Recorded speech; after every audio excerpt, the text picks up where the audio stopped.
Navy before I decided to start a new career in the construction industry. Once I was discharged, I did my mature age carpentry apprenticeship and then developed into becoming a site supervisor for a building company.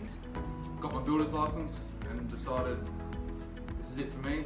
I'm working all this overtime and what can I do to improve myself and a better lifestyle for my family, so I looked at Hire A Hubby. What attracted us to Hire A Hubby was there was no pressure and we were always told, research, make sure it's what you want to do. And throughout the whole recruitment process, there was never a time where we were told, sign the paper. It was always, make sure this is the right decision, make sure it's what you want to do, and we're here to help. That was why we chose it.